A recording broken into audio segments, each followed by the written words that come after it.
नमस्कार विद्यार्थी मित्रांनो, एबीके स्मार्ट स्टडी या आपल्या यूट्यूब चॅनलवरती पुन्हा एकदा तुम्हा सर्वांचे हार्दिक स्वागत आहे। तर मित्रांनो, गेल्या व्हिडिओमध्ये आपण राज्य राखीव पोलीस बलचा गट क्रमांक 5 चा संपूर्ण पेपर आपण स्पष्टीकरणासहित पाहिलेला होता। तर त्याचप्रमाणे आज आपण इथे राज्य राखीव पोलीस बल म्हणजे गट क्रमांक 7 जो आहे तर दौंड सशस्त्र पोलीस शिपाई भरतीचा 2019 सालचा हे पेपर होते 2019 चे, पण ही जी परीक्षा आहे तर ती दिनांक 7/9/2021 रोजी झाली होती। तर तोच आपण दौंड SRPFचा गट क्रमांक 7 चा पेपर पाहणार आहोत 2021 साली झालेला। तर त्या पेपरचा आज आपण इथे पार्ट 1 पाहणार आहोत। तर या पार्ट 1 मध्ये आपण त्याचे सुरुवातीचे महत्त्वाचे असे पहिले 25 प्रश्न पाहणार आहोत। तर आत्ताची जी पोलीस भरती निघालेली आहे त्यामध्ये तुम्हाला या प्रश्नांचा फायदा होऊ शकतो, त्यामुळे हा व्हिडिओ तुम्ही स्किप न करता पूर्ण बघा व जे कोणी मित्र तुमचे पोलीस भरती तयारीची परीक्षेची तयारी करत आहेत पोलीस भरतीची त्यांना देखील तुम्ही हा व्हिडिओ शेअर करा। चला तर आता वेळ न घालवता आपण आपल्या डायरेक्ट प्रश्नांकडे वळूयात। पाहूया आजच्या या आपल्या दौंड SRPF गट क्रमांक 7 च्या पोलीस भरतीच्या पेपरमधील पार्ट 1 मधील प्रश्न पहिला। तर प्रश्न पहिला काय आहे? अ या ई हे कोणते अव्यय आहे? तर ऑप्शन आहे शब्दयोगी अव्यय, उभयान्वयी अव्यय, केवल प्रयोगी की व्यर्थ उद्गारवाची। तर आई म्हणजे आपण कधी आई असं आपण आपल्या ज्या भावना आहेत तर आपल्या तोंडातून उत्स्फूर्तपणे बाहेर निघतात तेव्हा आपण असले शब्द वापरतो, आई, बापरे, अरेच्छा। तर हे कसले शब्द आहेत तर ते केवल प्रयोगी अव्ययचा प्रकार आहे। आई म्हणजे आपल्या तोंडातून निघणाऱ्या ज्या भावना असतात ते शब्दामध्ये अशा व्यक्त केल्या जातात त्यांना आपण केवल प्रयोगी अव्यय म्हणतो। म्हणून ऑप्शन सी जे आहे ते आपलं आन्सर असणार आहे केवल प्रयोगी अव्यय। पुढील प्रश्न क्रमांक 2, ईशान्य मोसमी वारे या कालावधीत वाहतात म्हणजे कोणत्या कालावधीमध्ये वाहतात? तर तुम्ही पाहिलेलं असेल की थंडीमध्ये काही ठिकाणी आपल्या म्हणजे विदर्भाच्या ठिकाणी तर काही भागात जर पाऊस पडतो म्हणजे थंडीमध्ये मग थंडी कधी असते आपल्या महाराष्ट्रात? नोव्हेंबर ते फेब्रुवारी। म्हणजे ह्या नोव्हेंबर ते फेब्रुवारीमध्ये जो पाऊस पडतो आपल्या विदर्भामध्ये तर तो जो आहे तर तो ईशान्य मोसमी वाऱ्यापासून पाऊस पडतो जो की थंडीच्या महिन्यांमध्ये पडतो म्हणजे नोव्हेंबर ते फेब्रुवारी या महिन्यामध्ये। म्हणून ईशान्य मोसमी वारे या कालावधीत वाहतात तर कोणते? नोव्हेंबर ते फेब्रुवारी या महिन्यामध्ये ते वारे वाहतात व त्यामध्ये काही ठिकाणी पाऊस देखील पडतो। म्हणून ऑप्शन बी जे आहे ते आपलं आन्सर असणार आहे नोव्हेंबर ते फेब्रुवारी। पुढील प्रश्न क्रमांक 3 काय दिलेला आहे इथे? महाराष्ट्रात विधान परिषदेची एकूण सदस्य संख्या किती आहे? तर आता इथे काय विचारलंय? विधान परिषद विचारले। तर विधानसभेची किती असते आपली? 288 असते, पण विधान परिषद म्हणले म्हणून तर ती किती आहे आपल्या महाराष्ट्राची? तर ती 78 आहे। आणि आपली लोकसभा किती आहे महाराष्ट्रातील? तर ती 48 आहे। मी लोकसभा सदस्य संख्या महाराष्ट्राची 48 आहे आणि राज्यसभा किती आहे? 19 आहे। हे देखील तुम्ही लक्षात ठेवा, पुढच्या पेपरमध्ये विचारण्याची शक्यता आहे। राज्यसभा सदस्य संख्या तर ती 19 असते महाराष्ट्रातून। तर विधान परिषद महाराष्ट्राची किती आहे? तर ती 78 आहे। म्हणून ऑप्शन डी जे आहे ते आपलं आन्सर असेल। पुढील प्रश्न पाहूयात, प्रश्न क्रमांक 4। तर काय दिले इथे?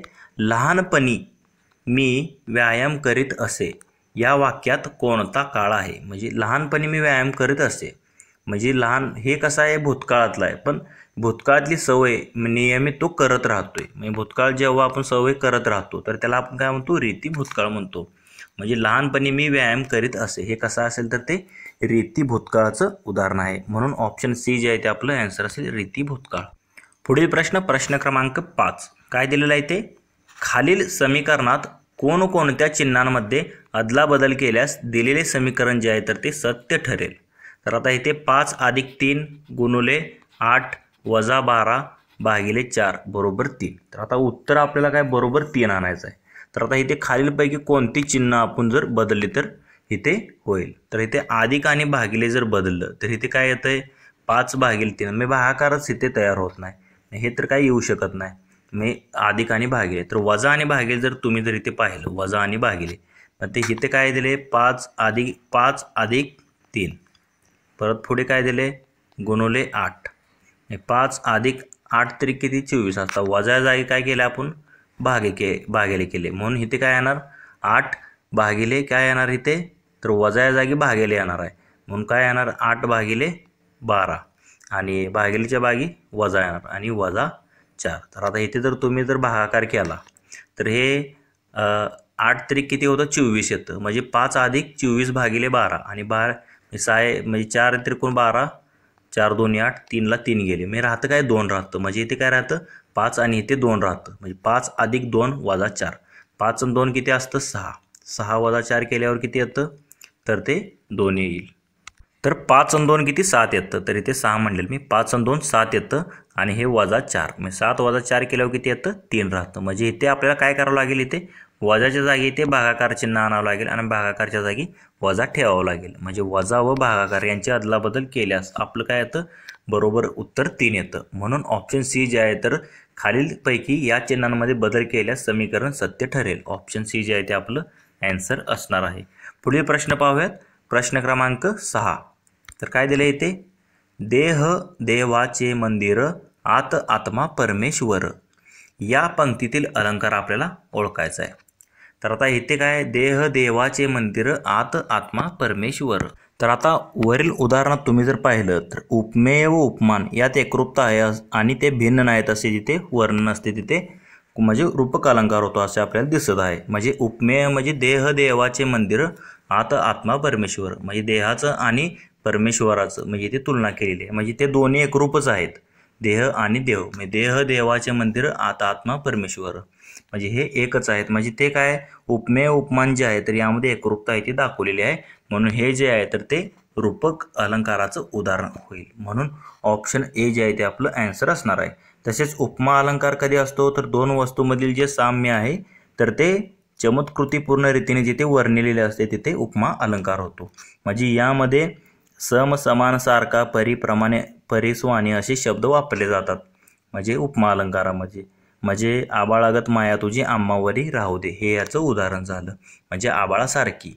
त्याप्रमाणे यमक यमक अलंकार तुम्ही पाहिला असेल कवितेच्या चरणाच्या शेवटी जिथे शब्दाच्या नादांमुळे शब्द चमत्कृती साधते तिथे यमक अलंकार होतो. आणि अनुप्रास अलंकार म्हणजे इथे काय होतं, एकाच अक्षराची पुनरावृत्ती होते आणि त्याच्यातून भाषे सौंदर्य वाढते, त्याच्या गुणधर्माला आपण अनुप्रास अलंकार म्हणतो. हे शब्द अलंकाराचं उदाहरण आहे. म्हणजे हिरवे हिरवे गालगालीचे हरित तृणांच्या मखमलीचे, म्हणजे ह ह ह असं येतं, म्हणजे शब्दांचा इथे अनुप्रास झालेला दिसतो म्हणून अनुप्रास अलंकार. पण आपल्याला इथे काय विचारले, देह देवाचे मंदिर आत आत्मा परमेश्वर, म्हणजे हे कसं आहे तर हे रूपक अलंकाराचं उदाहरण आहे. म्हणून ऑप्शन ए जे आहे ते आपलं ॲन्सर असणार आहे. पुढील प्रश्न पाहूयात. प्रश्न क्रमांक 7. तर काय दिलेलं आहे इथे, एका त्रिकोणाच्या 3 बाजूंचे माप 9 सेंटीमीटर, 12 सेंटीमीटर व 15 सेंटीमीटर असेल तर त्या त्रिकोणाचे क्षेत्रफळ किती. म्हणजे आता त्रिकोणाच्या 3 बाजू दिलेल्या आहेत तर त्याचं आपल्याला क्षेत्रफळ काढायचं आहे. तर कसं काढतो आपण ते, तर आता गणितामध्ये काय दिलेलं आहे, त्रिकोणाच्या 3 बाजू आपल्याला दिलेल्या आहेत. किती, 9 सेंटीमीटर, 12 सेंटीमीटर आणि 15 सेंटीमीटर दिलेले आहेत. तर हा त्रिकोण आहे, तुम्ही इथे पाहू शकता. म्हणजे कोणतर पाया घेऊया आपण, 12, 15 आणि 9 अशा 3 बाजू दिलेत. तर तेव्हा त्रिकोणा क्षेत्रफळ आपण कसं काढतो, तर त्या अगोदर त्याची आपण अर्ध परिमिती काढतो. तर अर्ध परिमितीला आपण यस म्हणतो. यस बरोबर काय असतं, तिन्ही बाजूंची बेरीज भागिले 2 हा त्याचा फॉर्म्युला असतो. तर आता मग यस बरोबर काय येणार आहे, 9 अधिक 15 अधिक 12 भागिले 2, कारण 3 बाजूंची बेरीज भागिले 2. यांची जर बेरीज केली 15 12 27 9 36, 36 भागिले 2 किती येतं 18, म्हणजे 18 सेंटीमीटर हे काय मिळालं तुम्हाला, तर त्रिकोणाची अर्ध परिमिती मिळाली. तर आता त्रिकोणा क्षेत्रफळ बरोबर हे सूत्र असतं अंडर रूट म्हणजे अंडर रूटमध्ये काय असतं, यस यस कंसात यस वजा ए, यस वजा बी, यस वजा सी. तर ए बी सी हे काय म्हणजे तिन्ही बाजू आहेत. ए बरोबर 9 सेंटीमीटर, बी बरोबर 12 सेंटीमीटर व सी बरोबर 15 सेंटीमीटर. म्हणजे त्रिकोणाच्या तिन्ही बाजू ए बी सी आणि यस अर्ध परिमिती, म्हणजे इथे अर्ध परिमिती माहिती आहे आपल्याला 18. 18 कंसात यस वजा ए म्हणजे 18 वजा पहिली बाजू 9, परत 18 वजा दुसरी बाजू 12, परत 18 वजा तिसरी बाजू 15. परत काय येणार, हे 18ला 18, 18मधून 9 गेले 9 राहिले, 18मधून इथे 12 गेले राहिले 6 आणि 18मधून 15 गेले राहिले 3. आता इथे जर तुम्ही जर केलं तर इथे 9 संग 54 आणि हे 18 त्रिक 54, मग काय येतं अंडर रूट ऑफ 2900, म्हणजे 54चा जर वर्ग केला तर तो 2916 येतो. म्हणजे इथे तुम्ही करून बघा, इथे 9 संग 54 आणि 18 त्रिक 54, म्हणजे 54 गुणिले 54 येतं अंडर रूटमध्ये. हे शॉर्टमध्ये देखील काढू शकता किंवा संपूर्ण गुणाकार केला तर 2916 येतो अंडर रूटमध्ये. आणि 2916 जे आहे तर त्याचं वर्गमूळ येतं 54. डायरेक्ट तुम्ही काढू शकता. मग हे 54 सेंटीमीटर स्क्वेअर आलं. हे काय येतं, डायरेक्ट क्षेत्रफळ येतं, कारण आपण क्षेत्रफळ ह्याचा हा फॉर्म्युला वापरला होता. म्हणून क्षेत्रफळ जे आहे तर त्रिकोण आहे 3 बाजू 9 सेंटीमीटर 12 सेंटीमीटर व 15 सेंटीमीटर जर असतील तर क्षेत्रफळ हे 54 सेंटीमीटर येणार आहे. म्हणजेच तरी ते गणितामध्ये जर तुम्ही पाहिलं तर ऑप्शन ए मध्ये दिलेलं आहे 54 सेंटीमीटर चौरस सेंटीमीटर. हे काय असेल तर त्या त्रिकोणाचं क्षेत्रफळ असणार आहे. पुढील प्रश्न पाहूयात. प्रश्न क्रमांक 8 काय दिलेले आहे ते, सुवर्ण चतुष्कोन महामार्ग योजनेअंतर्गत जोडल्या गेलेल्या शहरामध्ये हे शहर नाही. तर आता चतुष्कोन म्हणजे 4 ठिकाणी 4 आपले जे आहेत तर ते शहरे आहेत 4 शहरांचा.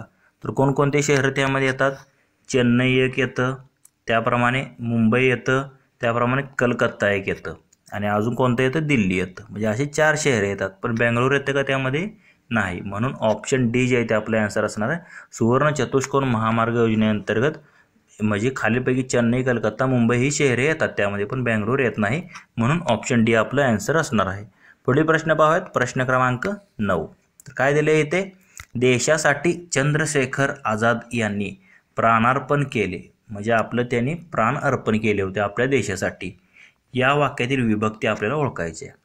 तर आता देशासाठी चंद्रशेखर आझादांनी प्राणार्पण केले.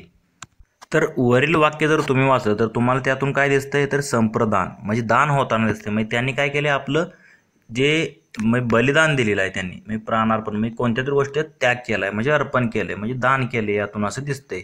म्हणजेच कर्णाने इंद्राला कवच कुंडले दिली, त्याप्रमाणेच हे वाक्य आहे, देशासाठी चंद्रशेखर आझाद यांनी प्राणार्पण केले, म्हणजे त्याग केला त्यांनी त्यांच्या प्राणांचा. म्हणून हे जे आहे तर ते कशात असतं, तर ते चतुर्थी विभक्तीमध्ये असतं, संप्रदान. म्हणून ऑप्शन डी जे आहे ते आपलं आन्सर असणार आहे. पुढील प्रश्न पाहूयात. प्रश्न क्रमांक 10 तर काय दिले इथे, तर 17.7.17 म्हणजे इथे आता रिकाम्या जागी इथे दिलेल्या आहेत. तर ह्या रिकाम्या जागी कोणते अंक भरता येतील, तर 17.7 परत .175 .0175 .0175 परत .0157 मग इथे जर तुम्ही पाहिलं 1757 याप्रमाणे येतं. 1757 म्हणजे इथे काय येतं 1757 आणि पुढे 0 येतं, म्हणजे 01757 याप्रमाणे हे ते येतं. म्हणजे 17 तर इथे पहिल्यांदा काय येणार आहे, 5 येणार आहे, परत 7, परत काय येणार आहे पुढे 7 नंतर परत 0 येणार आहे, म्हणजे इथे 0 आलं, परत 175 परत 7, 507 परत 01757 5077 परत 01757 म्हणजे 50775 इथे येणार आहे. तर 50775 तुम्हाला कशामध्ये दिसत आहे, तर ऑप्शन ए मध्ये दिसत आहे. म्हणजे असे जेव्हा गणित आहेत तेव्हा गट करायचे व त्याला म्हणजे जेवढ्या संख्या आहेत त्या मोजायच्या आणि त्याचे गट करायचे समान, त्यावरून तुम्हाला याचा अचूक आन्सर मिळून जातं. तर 50775 म्हणजे गट काय तयार होतो, 01757 याप्रमाणे हा गट चालू आहे. तर तिथे मध्ये रिकाम्या जागा ज्या आहेत तर त्या 50775 येतील. म्हणून ऑप्शन ए जे आहे ते आपलं आन्सर असणार आहे. पुढील प्रश्न क्रमांक 11 काय दिले इथे, पाऊस आला तरी सहल जाणारच या वाक्यातील क्रियापदाचा अर्थ ओळखायचा आहे. म्हणजे कोणता अर्थ आहे ते आपल्याला शोधायचा आहे. म्हणजे पाऊस आला तरी म्हणजे जरी तरी जर तर असे जेव्हा त्यात शब्द येतात तर तो का असतो, संकेतार्थी वाक्याचा अर्थ असतो त्यामध्ये, म्हणजे संकेत असतो त्यामध्ये, तर त्याला आपण संकेतार्थी वाक्य म्हणतो. म्हणजे पाऊस आला तरी सहल जाणारच, म्हणजे जर तर जरी तरी हे शब्द येतात तेव्हा ते वाक्य संकेतार्थी वाक्याचं असतं. म्हणून ऑप्शन बी जे आहे ते आपलं आन्सर असणार आहे. पुढील प्रश्न क्रमांक 12 तर काय दिलेलं आहे ते, जर निळा म्हणजे हिरवा, हिरवा म्हणजे पांढरा, पांढरा म्हणजे पिवळा, पिवळा म्हणजे काळा आणि काळा म्हणजे लाल आणि लाल म्हणजे तपकिरी, तर दुधाचा रंग कोणता. तर आता आपल्या दुधाचा रंग आपल्याला माहिती आहे कोणता असतो, पांढरा असतो. तर आता इथे पांढऱ्याला काय पांढरा म्हणजे काय असं इथे कुठे दिले, तर इथे दिले तुम्ही पाहू शकता, पांढरा म्हणजे पिवळा. तर दिलेल्या वाक्यात जे दिले ते सत्य मानायचं. तर दुधाचा रंग कोणता असणार आहे, तर पांढऱ्याला पिवळा म्हणले, मग दुधाचा रंग असतो पांढरा, पण पांढऱ्याला काय म्हणले, पिवळा. मग दुधाचा रंग दिलेल्या वाक्यानुसार कोणता आहे, तर तो पिवळा आहे. म्हणून ऑप्शन सी जे आहे ते आपलं आन्सर असणार आहे. पुढील प्रश्न ऑप्शन ए जे आहे ते आपलं आन्सर असणार आहे पिवळा. पुढील प्रश्न तर काय दिले इथे, खाली दिलेल्या बेरजेची किंमत किती. तर आता इथे खाली काय दिले, अंडर रूटमध्ये 0.0196 अधिक 1.6 गुणिले अंडर रूटमध्ये 0.9 भागिले अंडर रूटमध्ये 1.916 म्हणजे याप्रमाणे हे गणित दिले. तर आपल्याला इथे प्रश्न म्हणजे एकूण याची किंमत किती येते ती काढायची आहे. तर आता गणितात दिल्याप्रमाणे तुम्ही इथे पाहू शकता काय दिले, अंडर रूटमध्ये 0.0196 म्हणजे आपण हे गणित लिहून घेतलं सगळं. तर आता 0.0196 तर याचा जर वर्गमूळ काढलं तर ते किती येतं, कारण 0.14 येतं, कारण 14चा वर्ग 196 असतो आणि पॉईंटच्या पुढे 2 घरे तिथे पॉईंटच्या पुढे 4 घरे येणार म्हणजे 0.14 येतं. 1.6 म्हणजे हा कशाचा 4चा वर्ग आहे, पण इथे पॉईंटच्या पुढे 1 घर आहे म्हणून त्याला आपण काय, किंवा ह्याची जर डायरेक्ट बेरीज केली तुम्ही 16 किती 144 येते म्हणजे कंस अंडर रूटमध्ये 1.44 येते. हे असं देखील करू शकता किंवा 16 आणि म्हणजे इथे 0.4 0.3 देखील घेऊ शकता. म्हणजे हे अंडर रूटमध्ये 1.44 येतं, 16 आणि भागिले 1.916 16 16 25 म्हणजे हे 25/16 आलं, कारण म्हणजे त्याला आपण अपूर्णांकामध्ये रूपांतर केलं. म्हणजे 0.14ला 0.14 अधिक 1.44 तर हा 12चा वर्ग 1.44 म्हणजे 144 असतो.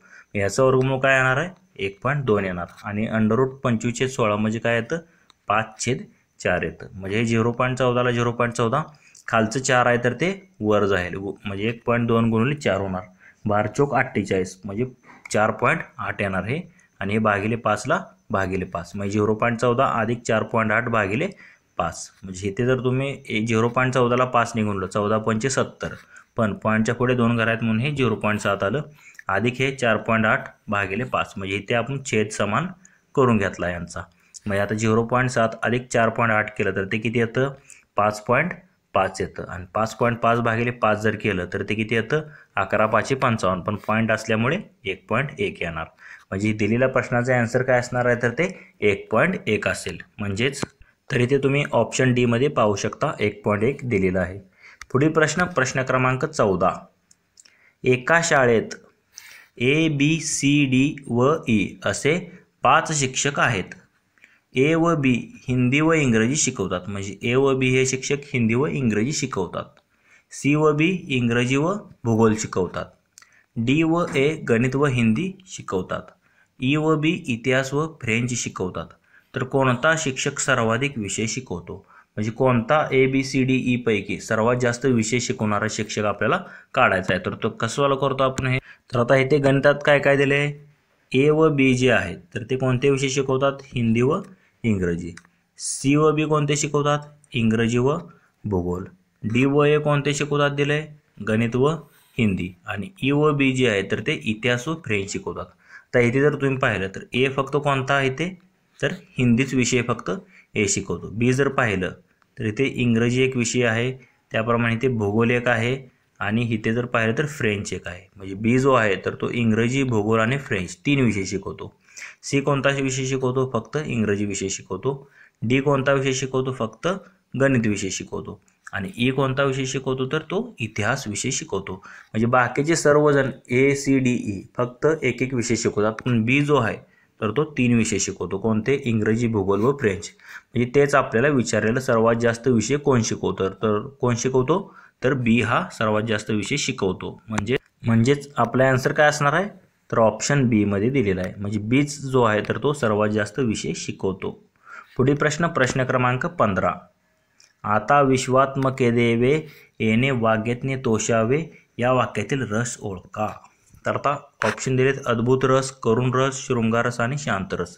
तर आता विश्वात्म के देवे येणे वाग्यज्ञे तोषावे म्हणजे हे शांत, याच्यातून तुम्हाला काही शांततेची जाणीव होते म्हणजे हे शांत रस यामध्ये तुम्हाला दिसतो आहे. म्हणजे आता विश्वात्मके देवे येणे वाग्यज्ञे तोषावे यामध्ये कोणता शांत रस तुम्हाला दिसतोय म्हणून ऑप्शन डी जे आहे ते आपलं आन्सर असणार आहे शांत रस. पुढील प्रश्न क्रमांक 16. तर काय दिले इथे, एका आयताकृती जागेची लांबी 0.05 किलोमीटर तर रुंदी 0.006 किलोमीटर आहे. तर त्या जागेचे क्षेत्रफळ किती आपल्याला विचारलेलं आहे. तर आता गणितामध्ये तुम्ही जर पाहिलं तर ऑप्शन सगळे जे आहेत तर मीटरमध्ये आन्सर दिलेले आहेत, पण इथे आपल्याला काय किलोमीटरमध्ये दिलेले आहेत बाजू. तर आता 0.05 तर 1 किलोमीटर बरोबर किती असतं, तर 1 किलोमीटर बरोबर 1000 मीटर असतं. म्हणजे आपल्याला काय करावं लागेल, ह्या 0.05ला 1000ने गुणावं लागेल. म्हणजे 0.05 गुणिले 1000 जर केलं तर काय येतं, तर ते 50 येतं 0.05ला 1000ने गुणल्यानंतर. त्याप्रमाणे 0.008ला 1000ने गुणल्यावर काय येतं, तर ते 8 येतं. म्हणजे 50 गुणिले हे फक्त 8 आलं. 50 गुणिले 8 किती येतं, 8 पंचे 40 आणि वरचा 0 काय येतं 400. म्हणजे हे कशामध्ये येतं, मीटरमध्ये येतं. 400 चौरस मीटर जे आहे तर त्या आयताचं त्या जागेचं क्षेत्रफळ असणार आहे. म्हणजे किलोमीटरचं मीटरमध्ये फक्त करायचं असेल तर 1000ने गुणायचं, एवढं लक्षात ठेवा. म्हणजे 50 गुणिले 8 म्हणजे 400 चौरस मीटर. तर कशामध्ये दिले ते, तर ऑप्शन सी मध्ये दिले, तुम्ही पाहू शकता. तर तेच आपलं आन्सर असणार आहे 400 चौरस मीटर, ऑप्शन सी.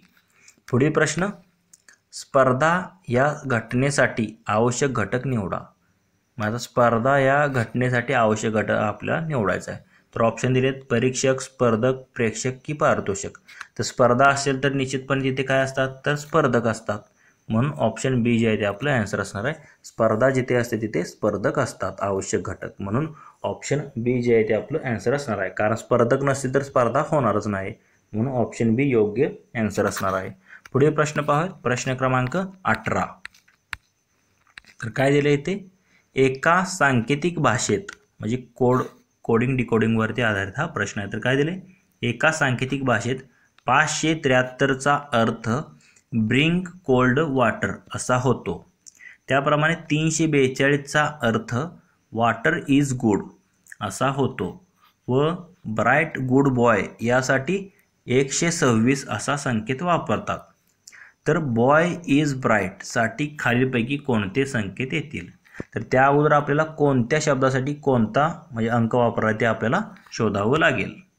तर आता गणितामध्ये काय काय दिले, तर 573 साठी काय दिले, ब्रिंग कोल्ड वॉटर. त्याप्रमाणे 342 साठी वॉटर इज गुड, 126 साठी ब्राईट गुड बॉय असं दिलेलं आहे.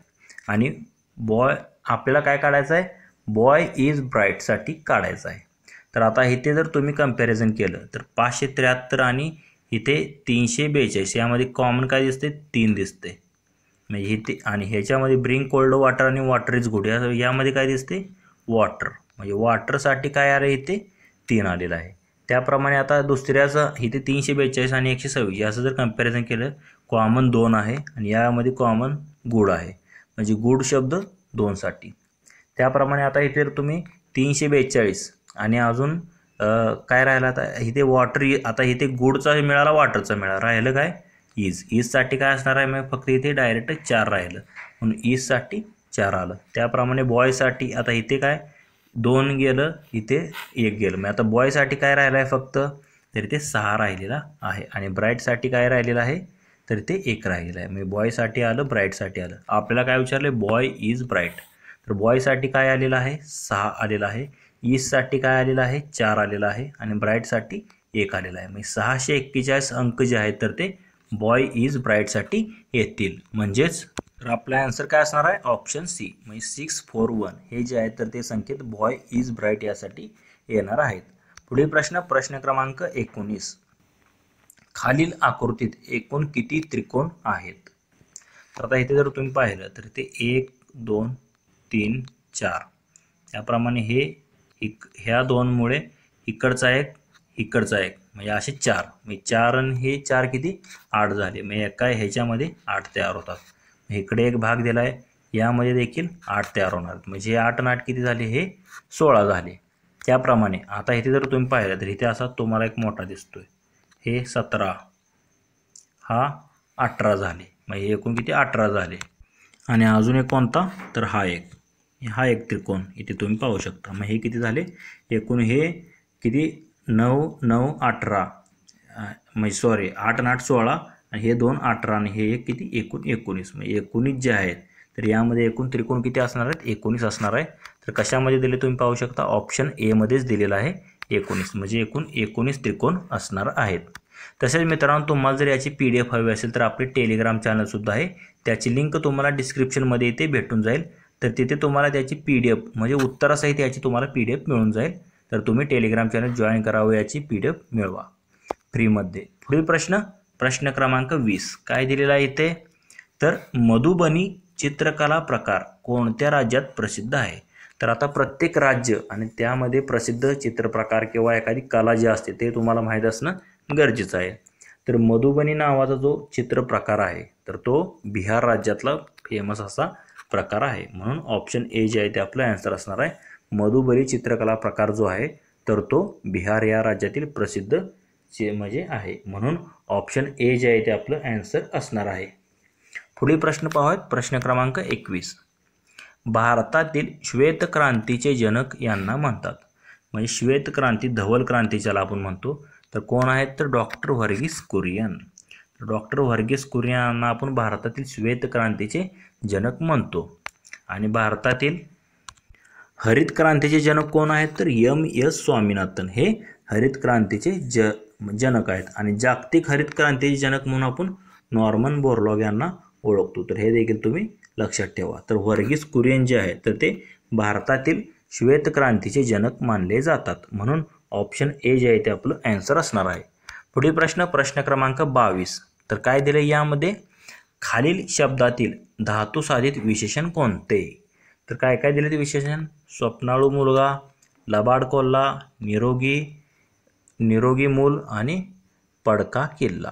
तर आता इथे जा, ये, बस, उठ, पड हे जे आहे तर ते मूळ धातू आहेत आणि त्यांना प्रत्यय लागून काय होतात धातू साधित म्हणतात. तर पडला काय केले ते पडका केलेला आहे. पडका किल्ला हे जे आहे तर यामधलं हे काय असणार आहे धातू साधित विशेषण असणार आहे पडका किल्ला. म्हणजे पडला का हा प्रत्यय लावलाय म्हणून हे मूळ धातू आहे पड आणि त्याला का हा प्रत्यय लागल्यामुळे ते धातू साधित बनतं.